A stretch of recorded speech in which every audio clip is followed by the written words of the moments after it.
Let's solve this using PEMDAS. To solve this using PEMDAS, we have parentheses, exponents, multiplication, division, addition, and subtraction.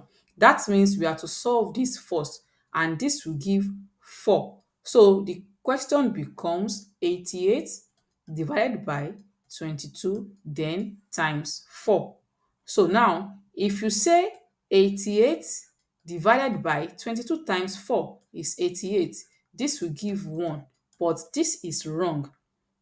This is wrong. In the order of operation, we solve from left to right. So when multiplication and division appear together, you solve from left to right. We are to divide before we multiply. So having 88 divided by 22 times 4, since division appears first, we have to divide first. 88 divided by 22 will give 4, and then 4 times 4 is 16. So the correct answer is 16 and not 1.